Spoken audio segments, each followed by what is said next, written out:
जय माता दी मित्रों, स्वागत है आप सबका हमारे चैनल में।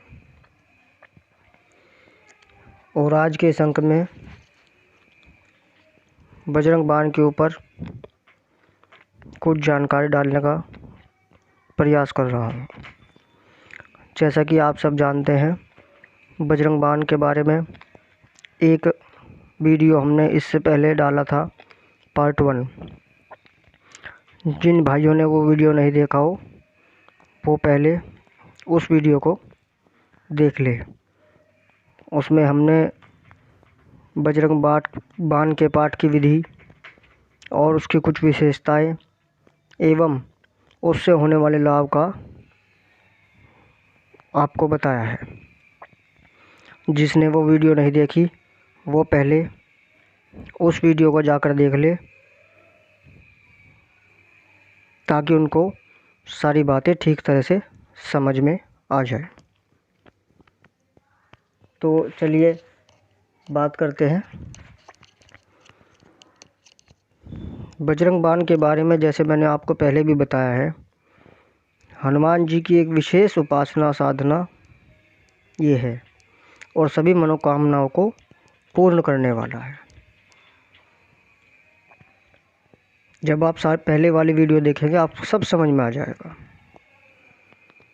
अब बजरंग बाण के पाठ के लिए या श्री हनुमान जी महाराज की पाठ के लिए या श्री हनुमान जी महाराज की किसी भी तरह की उपासना के लिए महिलाओं के बारे में सभी महिलाओं के मन में एक बात रहती है कि क्या हम हनुमान जी की पूजा पाठ आराधना कर सकते हैं। तो मैं उन सब के लिए बताना चाहूँगा कि महिलाएं भी हनुमान जी महाराज की पूजा कर सकती हैं। हनुमान जी महाराज को पिता स्वरूप मानकर उनकी पूजा आराधना महिलाएं कर सकती हैं। हनुमान चालीसा का पाठ भी महिलाएं कर सकती हैं। बजरंग बाण का पाठ भी महिलाएं कर सकती हैं।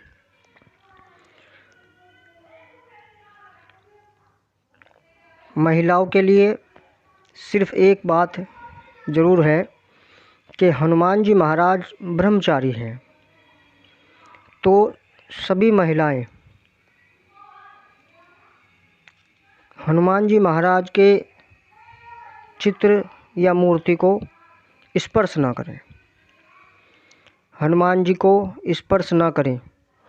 और यदि हनुमान जी महाराज को स्पर्श करती हैं तो वो अच्छा नहीं है महिलाओं के लिए। हनुमान जी महाराज को स्पर्श न करें। माला, जनेऊ इत्यादि महिलाएं हनुमान जी महाराज को समर्पित नहीं कर सकती हैं। सभी महिलाओं से एक अनुरोध और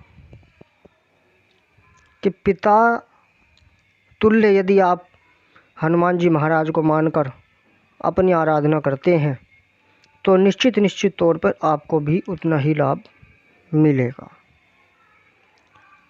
हनुमान जी की विशेष साधना के लिए सभी महिलाएं शुद्ध होना आवश्यक है। महिला हो चाहे पुरुष हो, उनकी शुद्ध अवस्था होना ज़रूरी है। तो चलिए बात करते हैं आगे की। यदि भाई देखो, संसार में सब तरह के लोग हैं, सब तरह की परेशानियां भी हैं लोगों को। अब कुछ महिलाएं ऐसी भी हैं जिनके पति, मैं कहना तो नहीं चाहूँगा फिर भी बता देता हूँ, जिनके पति नित्य शराब पीते हैं डेली। वे मन ही मन कुछ परेशान हैं, कुछ कह सकती हैं, कुछ नहीं भी कह सकती हैं। वे भी अगर हनुमान जी महाराज के इस बजरंग बाण का पाठ नियम और श्रद्धापूर्वक और पूर्ण समर्पण भाव से उन्हें पिता मानकर यदि अपनी मनोकामना रखते हुए इस बजरंग बाण के पाठ को करती है, तो मैं पूर्ण विश्वास के साथ कहता हूँ कि बजरंगबली उनकी उन मनोकामनाओं की पूर्ति ज़रूर करेंगे। तो ये ना समझें कि महिलाएं हनुमान जी की पूजा पाठ नहीं कर सकती हैं, लेकिन यही बात है कि वे उन्हें स्पर्श ना करें, जनेऊ ना चढ़ाएं, फूल माला अर्पण ना करें, उनकी मूर्ति को छुए ना। भोग लगाना है, भगवान को दूर से भोग लगा के प्रणाम करें कि हे बाबा, मैं आपकी पुत्री हूँ, मैं आपकी बेटी हूँ, जैसा मुझसे बन पड़ा मैं आपके चरणों में समर्पित करती हूँ, मेरा पूजा पाठ स्वीकार करें, मेरा भोग अर्पण करें और मेरी इस मनोकामनाओं को पूर्ण करते हुए घर में सुख शांति का वास करें, सभी बुरी शक्तियों से मेरी रक्षा करें और मेरे घर में धन धान्य की वृद्धि करें। ऐसी मनोकामना करते हुए मैं आपका पूजा पाठ या बजरंग बाण का पाठ या हनुमान चालीसा का पाठ कर रही हूँ या कर रहा हूँ, जो भी करना है। अब जो बच्चे स्कूल जाते हैं, कॉलेज जाते हैं, पढ़ाई में कमज़ोर हैं या मन नहीं लगता, वे सभी बच्चे हनुमान चालीसा का नित्य प्रतिदिन पाठ किया करें। हनुमान जी महाराज ज्ञानियों के ज्ञानी हैं, ज्ञानी नाम अग्रण्यम सकल गुण निधानम। ये सकल गुणों के भंडार भी हैं और सभी मनोकामनाओं की पूर्ति करने हेतु सदैव तत्पर रहते हैं। राम जी महाराज के सभी कामों में ये अग्रण्य रहे, आगे आगे रहे और सभी कामनाओं को और सभी कार्यों को उनके पूर्ण किया है। हालांकि हनुमान जी महाराज भी कहते हैं कि जा पर कृपा राम की होई, और राम जी की कृपा का वे अपने सारे कार्य का श्रेय श्री राम जी की कृपा को ही कहते हैं कि राम की कृपा से ही मैंने सब काम किए हैं।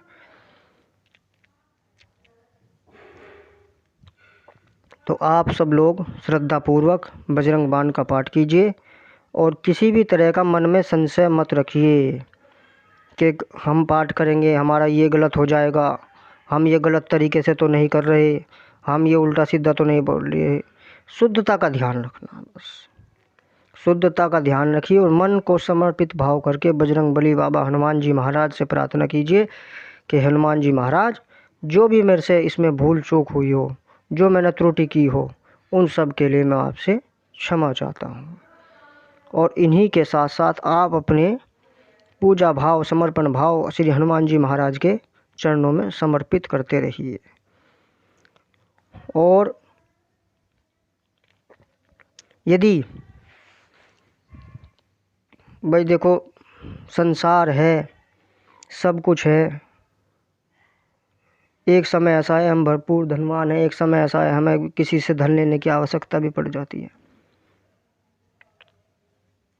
तो यदि हमने किसी से धन ले लिया, ऋण ले लिया और वो कर्जा हमारे से चूक नहीं रहा है, उस कर्ज की मुक्ति हमारी नहीं हो रही है, हम उस कर्ज से मुक्त नहीं हो पा रहे हैं। और इसी धन वाले कर्ज से नहीं, पितृ ऋण, मातृ ऋण, किसी भी तरह के ऋण से हम मुक्त नहीं हो पा रहे हैं। मैं आपसे अपने परिवार की तरह बातें करता हूँ, आप मेरी बातों को गलत मतलब मत निकाल लेना। मैं आपसे सिर्फ इसी तरह से बात करता हूँ जैसे मैं अपने परिवार में बातें कर रहा हूँ। मैं आपको अपना मानकर ये बातें कर रहा हूँ, क्योंकि निश्चलता से बात करना ही अच्छा रहता है। संसार बहुत बड़ा है, जितना हम देख रहे हैं उतना नहीं है। सब तरह के लोग हैं, सब तरह की परेशानियां भी हैं और सब तरह के बुरा करने वाले भी हैं। तो यदि हमारा ऋण नहीं उतर रहा है, हमारा कर्ज उतर ही नहीं रहा है, पैसे देते देते थक गए, ब्याज पर ब्याज चढ़ रहा है, या मातृ ऋण, पितृ ऋण है, पितृदोष है, इस तरह की भी बातें हैं। मातृ ऋण, पितृ ऋण का मतलब पितृदोष से ही है। तो भी आप हनुमान जी महाराज की इस विशेष साधना को करिए। हाँ, बजरंग बाण के पाठ से इन सब से आपको मुक्ति मिल जाएगी। ऋण चूकने का मतलब ये नहीं होगा कि कहीं से पैसे आ जाएंगे। ऋण चूकने का मतलब ये होगा कि आपकी जो इनकम है, आमदनी है, उसमें कहीं ना कहीं वृद्धि होगी, आपके घर में आए हुए धन में बरकत होगी। आपके खर्चे नाजायज नहीं होंगे, रोग दोष से दूर रहेंगे। और आपके घर में बस ये क्या देख रहे हैं, ये कहते हैं ना कि गागर में सागर वाला काम हो जाएगा, गागर में सागर भरने वाला काम हो जाएगा। आपके कम रुपयों में भी आपके घर में बहुत अधिक खुशहाली आएगी। ये मेरा पूर्ण विश्वास है हनुमान जी महाराज के प्रति। और एक विशेष बात आपको ज़रूर बताऊंगा मैं, ये मैं खुद आपको अपने अनुभव बता रहा हूँ। मैं जब जब भी परेशान हुआ हूँ, जब भी मुझे कुछ थोड़ी बहुत भी दिक्कत आई है, मैंने सिर्फ हनुमान जी महाराज से हाथ जोड़कर प्रार्थना ही की है। कोई विशेष अनुष्ठान नहीं किया, कोई पूजा पाठ के लिए विशेष कार्य नहीं किया, फिर भी हनुमान जी महाराज ने हमेशा मेरा साथ दिया है, हमेशा मुझे उस संकट से उभारा है। ये संकट मोचन है, सभी संकटों से आपको उभार कर भव सागर से पार कर देंगे। जीवन में आने वाली समस्याओं का आपको पता भी नहीं लगेगा कि आपने उन्हें कैसे पार कर लिया। आपको अंदर से इतना मजबूत कर देंगे, आपको अंदर से इतना सुखद अनुभव होगा, इतनी मन को शांति अनुभव होगी कि आपको आने वाली हर परेशानियों को सहने की शक्ति मिल जाएगी। बल बुद्धि के ज्ञाता, ये बल बुद्धि के ज्ञाता भी हैं और बल बुद्धि के दाता भी हैं। अष्ट सिद्धि नवनिधि के दाता, असवर दीन जानकी माता। माता सीता माँ ने स्वयं इन्हें वरदान दिया हुआ है कि आप अष्ट सिद्धि और नवनिधियों को प्रदान करने वाले हो। अष्ट सिद्धि नवनिधि के दाता, ये सब कुछ प्रदान करते हैं। अष्ट सिद्धियाँ जब भगवान हनुमान जी महाराज की कृपा हो जाएगी तो समस्त सिद्धियाँ, समस्त धन संपदाएं, समस्त दुख दूरों का, समस्त संकटों का नाश आपके सिर्फ हनुमान जी महाराज करेंगे। आपको तो ज़रूरत है पूर्ण श्रद्धा भाव की। और चाहे महिला हो, पुरुष हो, बच्चे हों, बड़े हों, जो भी मन इस समय परेशान हो, जिसे भी कोई भी किसी भी प्रकार का कष्ट हो, वो हनुमान जी महाराज की शरण ले लो, निश्चित तौर पर कार्य बनेगा। कोर्ट कचहरी का चक्कर है, मुकदमा चल रहा है, सफलता नहीं मिल रही, आपको उसमें निष्पक्ष सफलता मिलेगी, अवश्य मिलेगी। हनुमान जी महाराज को मीठा पान बहुत पसंद है। आप चाहे तो मंगलवार को या शनिवार को हनुमान जी को मीठा पान मंदिर में भोग के रूप में चढ़ा कर आएँ। मंगलवार को प्रसाद भी चढ़ा सकते हैं और चढ़ाना चाहिए मंदिर में, घर में नहीं, मंदिर में। किसी भी अपने आसपास के मंदिर में जाइए और वहाँ भोग लगाइए। अब कुछ लोग फ्लैट में हैं, कुछ बाहर रह रहे हैं, उनके आसपास मंदिर नहीं है, तो घर में भी भोग हनुमान जी महाराज को प्रसाद लगा सकते हैं। किसी भी मिठाई का भोग लगाइए और हनुमान जी महाराज की उस भोग का आप क्या करें, बहुत लोगों के मन में सवाल आएगा। वो जो प्रसाद आपने मंदिर में अपने घर में लगाया है, उसको आप परिवार में मिल बांट कर खाइए और हनुमान जी महाराज से प्रार्थना कीजिए कि हे संकट मोचन महावीर बजरंगबली बालाजी महाराज, हमारे सब संकटों का निवारण कीजिए। ऐसे प्रेम भाव के साथ आप हनुमान जी की आराधना नित्य प्रतिदिन करते रहिए। कोई बात आपको मेरी समझ में ना आई हो तो आप कमेंट करके मुझसे पूछ सकते हैं। सभी को इस विशेष साधना को करना चाहिए और एक अपने घर में सप्ताह में चाहे एक बार गूगल की ध्वनि अवश्य दीजिए। कुछ आइटम है वो मैं आपको लिखवा देता हूँ, आप नोट कर लीजिए। गूगल,